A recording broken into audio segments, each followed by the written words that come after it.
C'est l'heure du journal de l'Afrique, soyez les bienvenus sur France 24. À la une ce soir, l'émotion lors de la cérémonie de restitution de la dent de Patrice Lumumba. Seule dépouille retrouvée depuis son assassinat en 1961.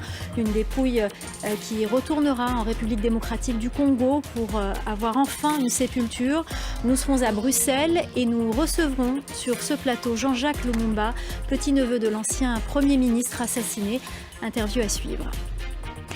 Le sommet des 7 membres de la communauté d'Afrique de l'Est au Kenya, une réunion consacrée à la situation sécuritaire dans l'Est de la République démocratique du Congo. Ces membres se sont entendus sur la mise en place d'une force régionale. Nous serons à Nairobi dans un instant.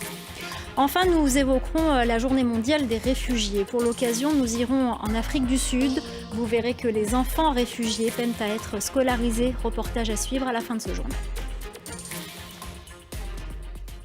Il aura fallu attendre 61 ans pour que le héros de l'indépendance congolais, Patrice Lumumba, ait une inhumation.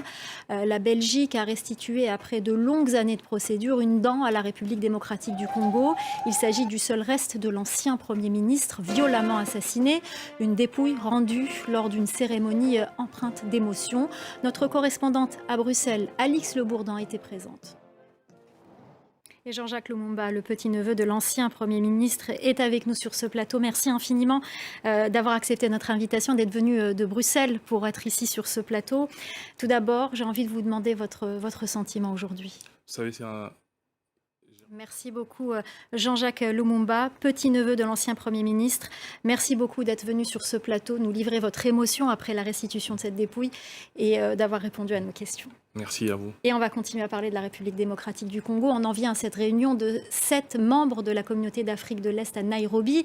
Une réunion consacrée à la situation sécuritaire dans l'Est de la République démocratique du Congo. Les dirigeants se sont entendus sur la mise en place d'une force régionale pour tenter de mettre fin au conflit. La correspondance à Nairobi de Bastien Renouille. Il n'y avait plus vraiment de... Au Mali, plus de 130 civils ont été tués au cours du week-end dans 3 localités voisines dans le centre du pays lors d'attaques attribuées à des djihadistes. Une annonce du gouvernement ce lundi. Le message du président ukrainien à l'Union africaine, Volodymyr Zelensky, s'est adressé en visioconférence à ses membres. Pour lui, l'Afrique est otage de l'invasion russe en Ukraine. Il a par ailleurs assuré que des négociations difficiles étaient actuellement en cours pour débloquer les ports ukrainiens où des millions de tonnes de céréales ne peuvent actuellement être acheminées vers l'Afrique. Au Sénégal, le principal opposant, Ousmane Sonko, reste mobilisé. Il a appelé lundi à une nouvelle manifestation contre le pouvoir le 29 juin. Une manifestation malgré l'interdiction de la précédente et des heurts qui avaient fait 3 morts. L'opposant appelle aussi à des concerts de casseroles à partir de mercredi. Les précisions de notre correspondante à Dakar, Sarah Sako. Devant la presse... Un appel à manifester également en Guinée pour ce jeudi. Le pays retient son souffle alors que les marches sont interdites. La principale plateforme de la société civile, le Front national pour la défense de la Constitution, appelle à dénoncer la durée de la transition et exige l'ouverture d'un dialogue. Des religieux ont tenté une médiation entre les partis pour apaiser les tensions. Ce dimanche, ils ont rencontré le FNDC. La correspondance à Conakry de Malik Diakité.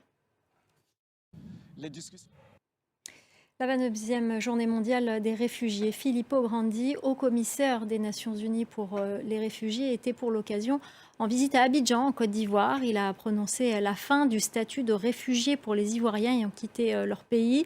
Il a également rappelé les difficultés auxquelles sont confrontés les pays de la région.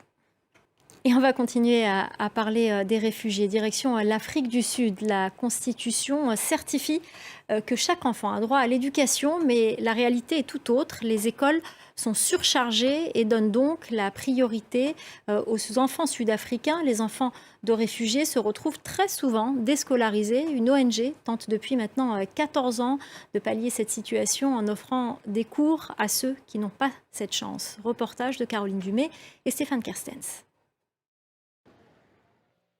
Voilà, c'est la fin du journal de l'Afrique. Restez avec nous, l'info continue sur France 24.